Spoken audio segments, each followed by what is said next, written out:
सुप्रभात बच्चों, कक्षा 2 हिंदी में आप सभी का स्वागत है। बच्चों, कल हम पढ़ रहे थे हमारी हिंदी व्याकरण पुस्तिका दीपिका का पाठ 3 हमने शुरू कर दिया था। बच्चों, पाठ 3 है भाषा। भाषा बच्चों, भाषा यानी लैंग्वेज।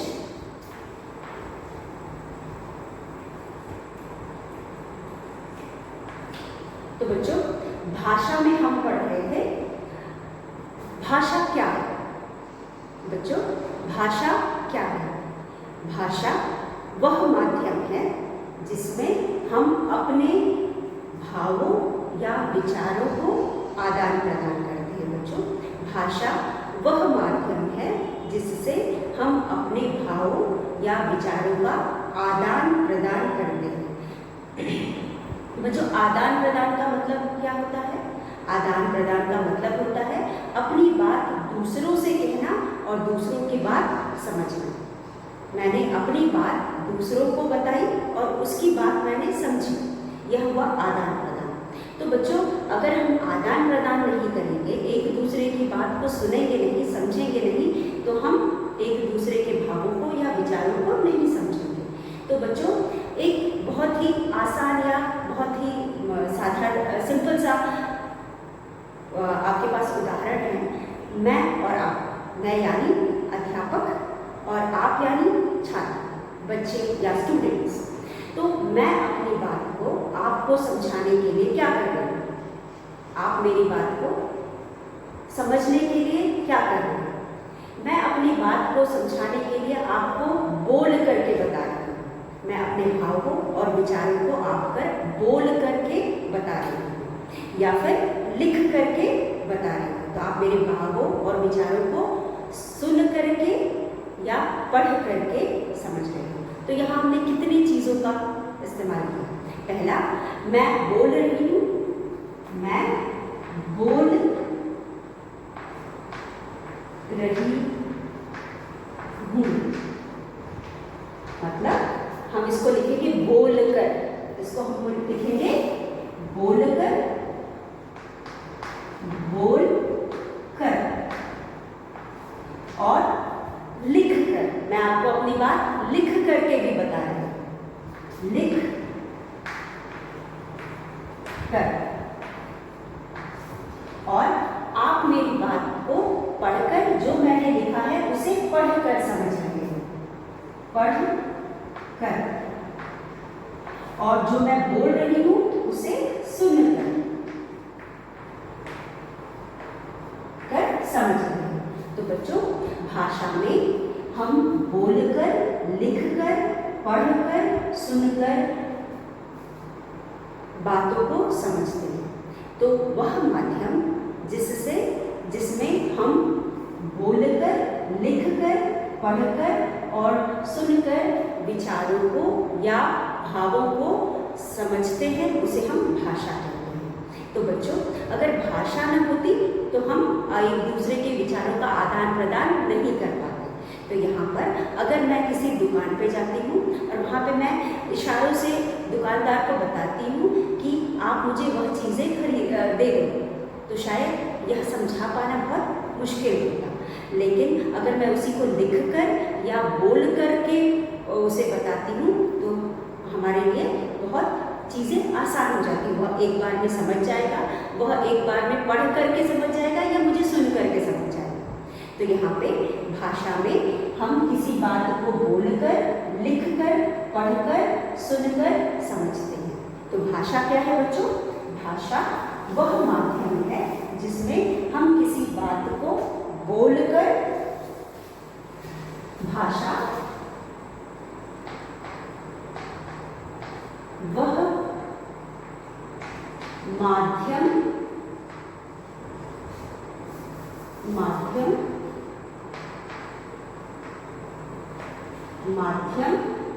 है जिसमें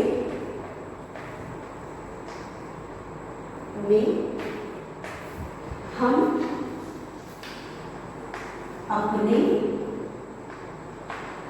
अपने भावों या विचारों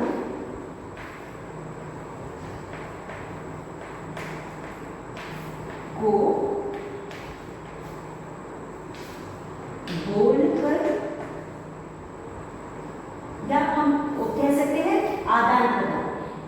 भाषा वह माध्यम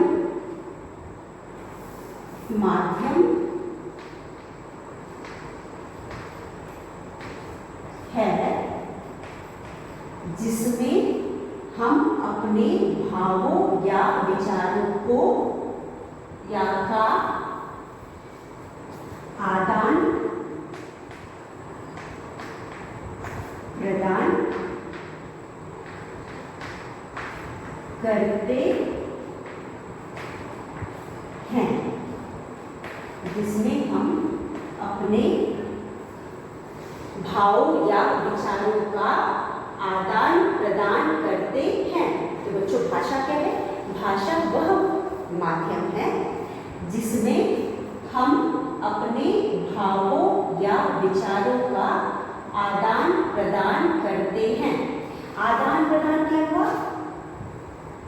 सामने वाले की बात को सुनना और समझना, सामने वाले की बात को सुनना और समझना और अपनी बात को उसे समझाना, यह आदान प्रदान है। वह मेरी बात को समझ रहा है और मैं उसकी बात को समझ रही हूँ। वह मेरी बात को कैसे समझ सकता है? मेरी बात को सुन करके, या जो मैं अगर नहीं मैं बोल रही हूँ तो मैं उसको लिख करके बताऊंगी, वह उसे पढ़ करके समझेगा। और सामने वाले की बात मैं कैसे समझूंगी? मैं उसे सुन करके या उसकी कही हुई बात को पढ़ करके या उसको सुन करके मैं उसकी बात को समझूंगी, और या फिर मैं बोलूँगी वो मेरी बात समझेगा। तो मैं बोल करके लिख करके अपनी बात को बता रही हूँ और उसकी बात को सुन करके और पढ़ करके समझ रही हूँ। तो यहाँ पर हमारे पास 4 शब्द है: बोलना, पढ़ना, लिखना, सुनना। यह 4 चीज़ें हैं जो भाषा में होती है। तो हम किसी भी भाषा को बोलकर, लिखकर, सुनकर या पढ़कर समझते हैं। भाषा क्या है? भाषा वह जरिया है जिसे हम बोलकर, पढ़कर, लिखकर या सुनकर समझते हैं। या फिर हम कह सकते हैं भाषा वह माध्यम है जिसमें हम अपने भावों या विचारों का आदान प्रदान करते हैं। तो अगर भाषा नहीं होती तो हम अपने बात को ना तो कह पाते किसी से और ना दूसरे की बात को हम समझ पाते। तो बच्चों हमारी भाषा हिंदी है। हमारी भाषा क्या है? हिंदी है। जैसा कि हम जानते हैं हमारी भाषा हिंदी है और इसमें भी हमारे पास बहुत सारी चीज़ें होती हैं। चलिए हम अपनी भाषा को समझते हैं। तो हमारी भाषा है हिंदी। हम लिखेंगे यहाँ पे हमारी भाषा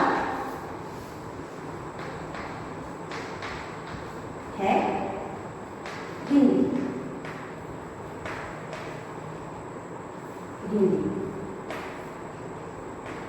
तो बच्चों हमारी भाषा है हिंदी। अब हिंदी में वर्णमाला होता है। हिंदी भाषा के अक्षरों को हम वर्णमाला कहते हैं। वर्णमाला में क्या क्या होता है चलिए हम पहले उसे समझ लेते हैं। तो हमारे पास वर्णमाला है। वर्णमाला में हमारे पास, जिसे हम इंग्लिश में अल्फाबेट कहते हैं, वर्णमाला को हम इंग्लिश में अल्फाबेट कहते हैं।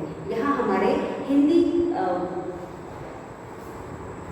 में वर्णमाला होता है, वर्णमाला, इसे हम इंग्लिश में अल्फाबेट्स कहते हैं, अल्फाबेट कहते हैं। तो हम इंग्लिश में वर्णमाला को अल्फाबेट कहते हैं। उसके बाद बच्चों अल्फाबेट या वर्णमाला भी कई चीज़ों में बटी हुई है। जैसे कि सबसे पहला होता है स्वर। स्वर क्या होता है? वर्णमाला का पहला भाग है स्वर।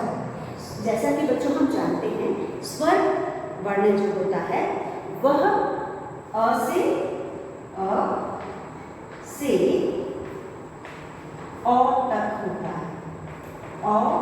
तक होता है।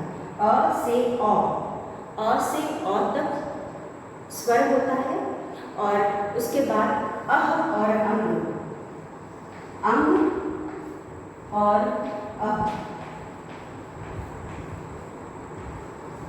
जैसे कि मैंने आपको पहले भी बताया है, यह विशेष ध्वनियां,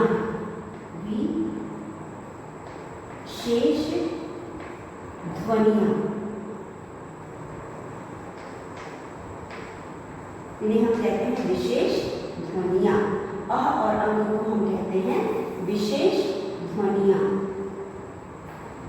अंग और अह को हम विशेष ध्वनियां कहते हैं। इसके अलावा बच्चों हमारे पास कुछ चीजें हैं जिसके बारे में हम आज पढ़ेंगे, तो हम इनको एक बार फिर से लिखते हैं। तो यहाँ पर हमारे पास है स्वर। स्वर यानी वॉवेल्स, इंग्लिश में हम इसको वॉवेल्स कहते हैं। वॉवेल्स, यहाँ पे हमारे पास कितने स्वर होते हैं? हिंदी में, हिंदी वर्णमाला में हमारे पास स्वर या और व्यंजन दो चीजें होती हैं। तो ये हो गया स्वर और दूसरा हो गया व्यंजन। और व्यंजन को हम क्या कहते हैं? कॉन्सोनेंट्स।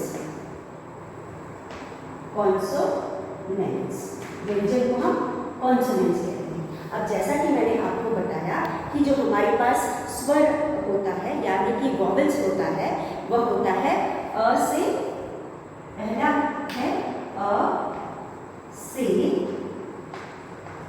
अ तक, अ से अ तक। और उसके बाद हमारे पास अंग और अह, दो ध्वनियां जिन्हें हम विशेष ध्वनियां कहते हैं।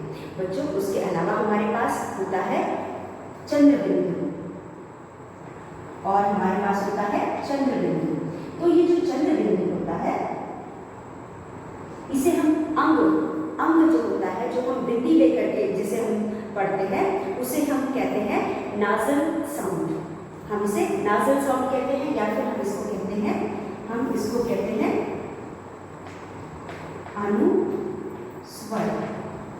अनुस्वर। हम इसे कहते हैं अनुस्वर। तो बच्चों अनुस्वर हम इसे क्यों कहते हैं, नाजल साउंड क्यों कहते हैं? क्योंकि जब हम अंग की मात्रा पढ़ते हैं तो जो स्वर या ध्वनि आती है हमारे मुंह से, वो नाक से भी आती है और मुंह से भी आती है, इसीलिए हम इसको अनुस्वर कहते हैं। और वहीं पे हमारे पास चंद्र बिंदु है, जो कि हम चंद्र बिंदु को हम इस तरह से दिखाते हैं। इस चंद्र बिंदु को भी जब हम बोलते हैं तो हमारे नाक से आवाज आती है, इसलिए हम इसको अनुनासिक बोलते हैं। और इसको हम सेमी नाजल साउंड भी कहते हैं। हम इसे सेमी नाजल साउंड भी कहते हैं। और क्योंकि हम जब अंग बोलते हैं तो नाक और मुंह दोनों से आवाज आती है या स्वर आता है या ध्वनि सुनाई आती है, इसलिए हम इसको अनुस्वर कहते हैं और इसे अनुनासिक कहते हैं। क्योंकि जब हम अंग की मात्रा बोलते हैं तो सिर्फ नाक से ध्वनि आती है। जैसा कि मैंने आपको कक्षा 1 में भी आप लोगों ने पढ़ा है, आप लोगों को पढ़ाया गया है कि जब हम अंग की मात्रा पढ़ते हैं तो जो ध्वनि निकलती है वह नाक और मुंह दोनों से निकलती है, इसीलिए हम उसे अनुस्वर कहते हैं। और लेकिन जब हम चंद्रबिंदु को पढ़ते हैं तो आवाज सिर्फ नाक से आती है, इसलिए हम इसे अनुनासिक कहते हैं। तो यह हो गए अनुनासिक।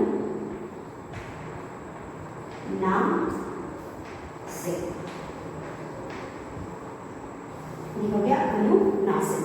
तो हमारे पास यहाँ पे अनुनासिक चिन्ह होते हैं। यह अनुस्वर चिन्ह है और यह अनुनासिक चिन्ह है। अनुस्वर चिन्ह को हम एक बिंदी द्वारा दिखाते हैं और अनुनासिक को हम चंद्रमा की तरह आकार बना करके इसमें बिंदी लगा करके हम इसे पढ़ाते हैं। तो अ से अ तक यह स्वर है जिसे हम वॉवल कहते हैं। स्वर है जिसे हम वॉवल भी कहते हैं, इंग्लिश में वॉवल कहते हैं। अंग की मात्रा और अह की मात्रा विशेष ध्वनियां हैं और अंग को हम बिंदी द्वारा दिखाते हैं।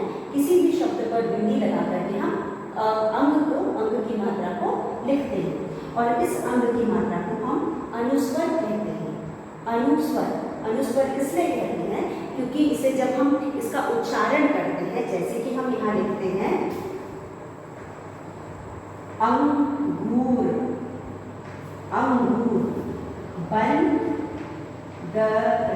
बंदर, तो उस समय बच्चों हमारे जो ध्वनि अंग की मात्रा की आती है वह हमारे नाक से भी आती है, मुंह से भी आती है, इसीलिए हम इसे अनुस्वर कहते हैं।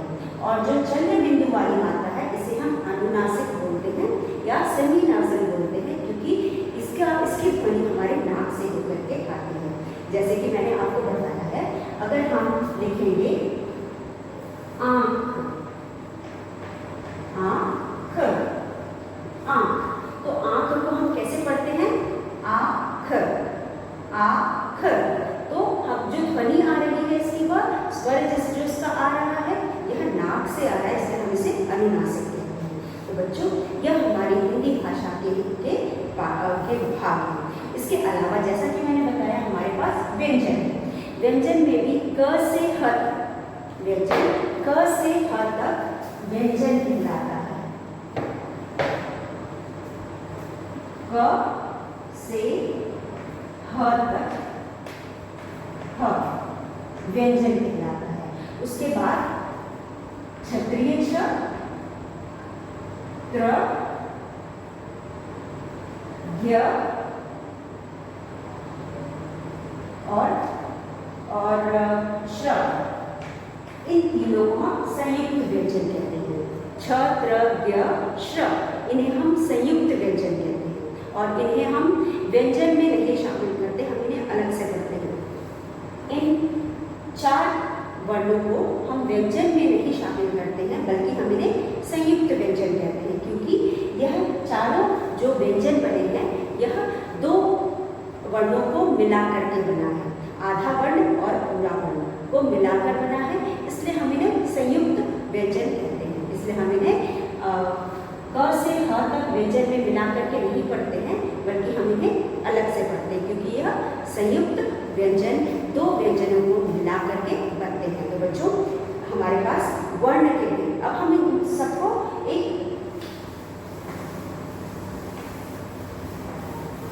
यहाँ हम लिखेंगे भाषा, यह है पाठ 3 भाषा। अब भाषा में हम पढ़ेंगे, सबसे पहले हमारे पास है वर्ण की परिभाषा। वर्ण क्या है? वर्ण भाषा हमारी हिंदी है, जैसा कि हम जानते हैं हिंदी भाषा में वर्णमाला है, वर्णमाला। अब यह है हमारा भाषा का ही एक भाग है वर्णमाला।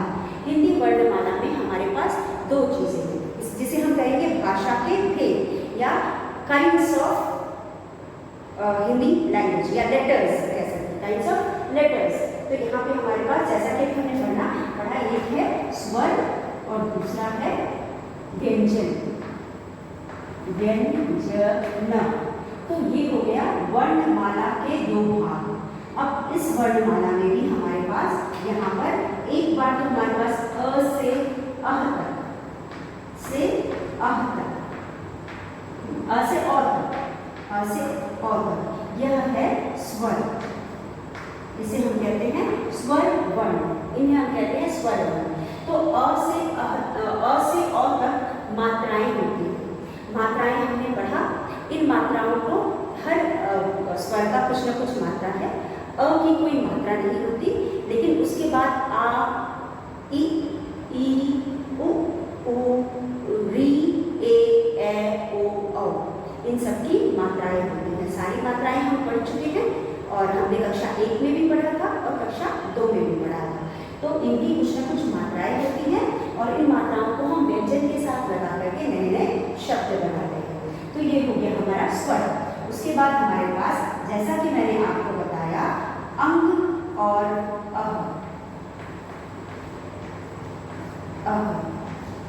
यह दोनों विशेष ध्वनियाँ हैं, इन्हें हम कहते हैं विशेष ध्वनियाँ। इसके अलावा हमारे पास चंद्र बिंदु भी एक ध्वनि है। चंद्र बिंदु भी और अंग अह विशेष ध्वनियाँ हैं और चंद्र बिंदु भी इनमें से एक ध्वनि है। जैसा कि मैंने बताया, अंग को हम अनुस्वर कहते हैं क्योंकि अंग का हम उच्चारण करते हैं तो वह नाक और मुंह दोनों से बोलते हैं। और चंद्र बिंदु को हम, जो चंद्र बिंदु है उसको हम बोलते हैं अनुनासिक, क्योंकि उसकी ध्वनि नाक से होकर के आती है, इसलिए हम उसको अनुनासिक बोलते हैं। उसके बाद हमारे पास यहाँ पे इसको हम विसर्ग कहते हैं। ये जो है इसको हम विसर्ग कहते हैं।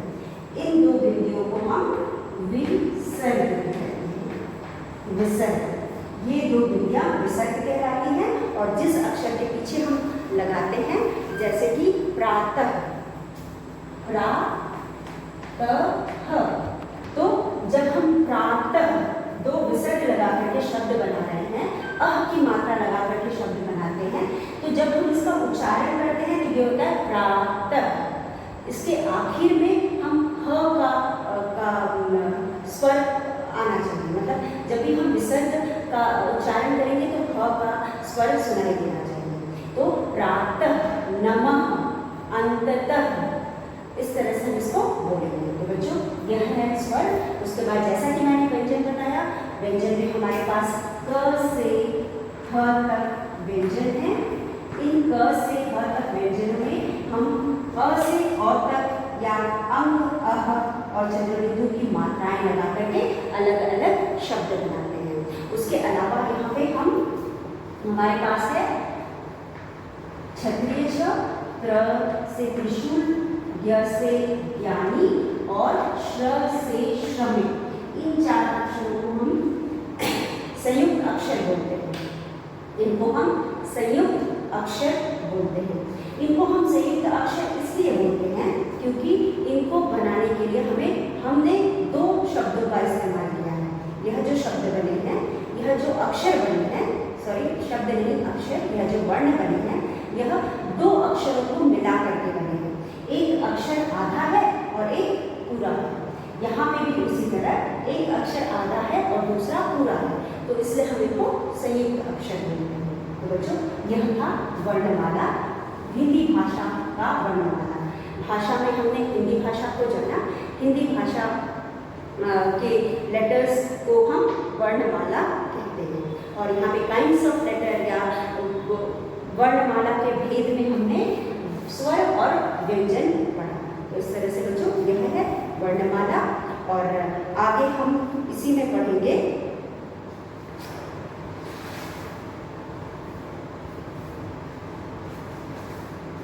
अ से, जैसा कि हम जानते हैं स्वर यानी वॉवेल्स, यानी अ, आ। अ की कोई मात्रा नहीं होती, आ की मात्रा को यहाँ समझते हैं और पढ़ते हैं। तो हम अब इसमें हम मात्राएं पढ़ेंगे। अब ये है हमारा पाठ 4। पाठ 4 है वर्णमाला। वर्णमाला, यहाँ पे हम वर्णमाला पढ़ने के बारे में पढ़ेंगे।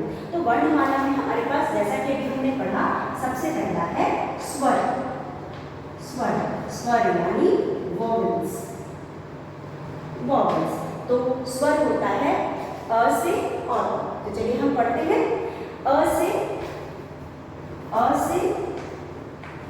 अनार। अ से अनार। तो बच्चों जैसा कि हम जानते हैं अ से कोई मात्रा नहीं होती, लेकिन बच्चों अ के बिना कोई भी व्यंजन अधूरा है। अ के बिना कोई भी व्यंजन अधूरा है। जब तक अ का स्वर किसी व्यंजन के साथ नहीं सुनाई देता, वह व्यंजन आधा कहलाता है। जैसे कि जब हम कहते हैं क, तो क हलंत अ, क।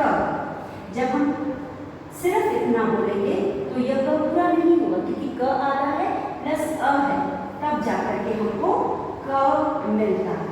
तो बच्चों अ के बिना, अ की कोई मात्रा नहीं होती, लेकिन अ के बिना कोई भी व्यंजन अधूरा है। अ के बिना कोई भी व्यंजन पूरा नहीं है, क्योंकि हम कोई भी व्यंजन बोलते हैं तो उसके साथ अ का स्वर आता है, तो बिना अ मिलाए हम किसी भी व्यंजन को नहीं पढ़ सकते हैं। हर व्यंजन अधूरा कहलाएगा, तो इसीलिए अ हमारे लिए बहुत ही जरूरी, हमारे लिए बहुत ही जरूरी है। बिना अ के हम व्यंजन नहीं पढ़ सकते। उसके बाद हमारे पास है आ की मात्रा। जैसा कि हम जानते हैं आ से आम, आ की मात्रा होती है एक पाई। आ की मात्रा होती है एक पाई, और जब हम इसको किसी के साथ लगाते हैं तो वो हो जाता है आ म, या फिर का म, या फिर रा त। इस तरह से हम आ की मात्रा लगा करके, आ की मात्रा हम एक पाई द्वारा दिखाते हैं। इस पाई द्वारा हम आ की मात्रा दिखाते हैं। तो आ की मात्रा लगा करके हम कोई भी नया शब्द बना सकते हैं। तो यह है आ की मात्रा, इसे हम कहते हैं आ की मात्रा। और आ से आम। उसके बाद अगला स्वर है हमारे पास ई। ई, इसे हम कहते हैं ई, और इसकी मात्रा होती है इस तरह से, और इस मात्रा को हम किसी भी व्यंजन के पहले लगाते हैं।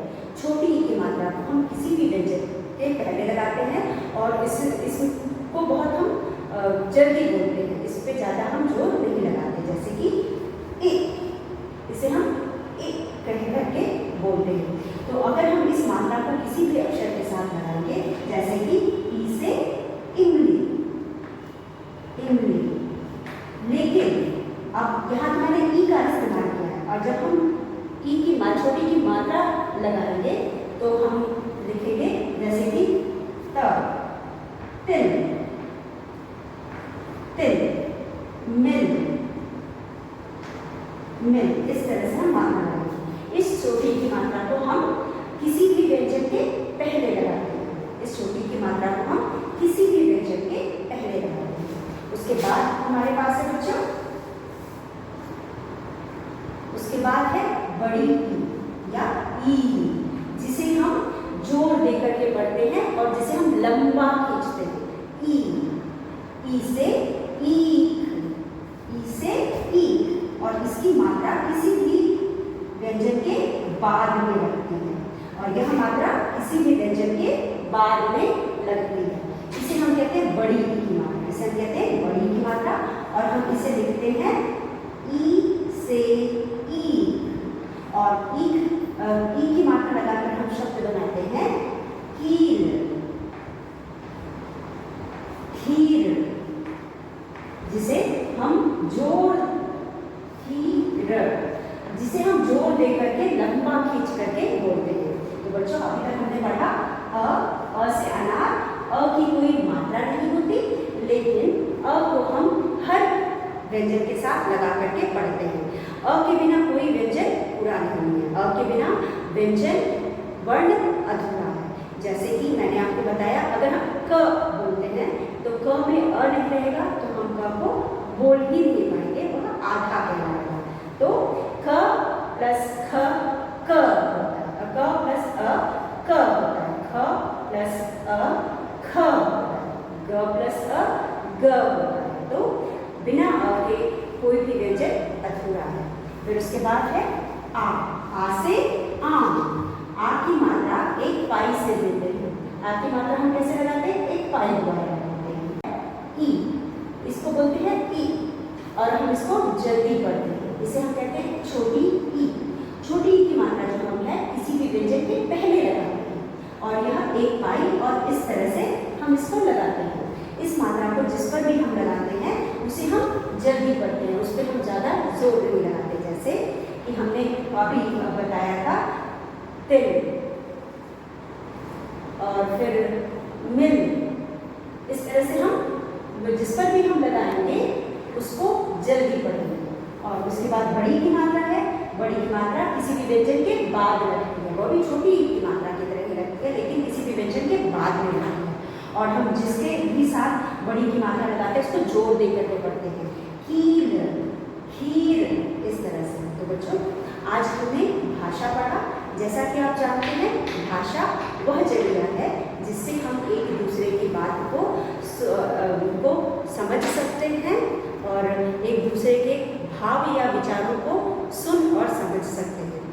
बिना भाषा के हम एक दूसरे की बात को ना समझ सकते हैं ना सुन सकते हैं। इसलिए भाषा हमारे लिए बहुत ज़रूरी है। इसके बिना हम अपने विचारों का आदान प्रदान नहीं कर सकते। तो हमने भाषा पढ़ा, वर्णमाला पढ़ा, अगले पाठ में हम इसे दोहराएंगे, फिर आगे का पढ़ेंगे। तो आज के लिए बस इतना। धन्यवाद।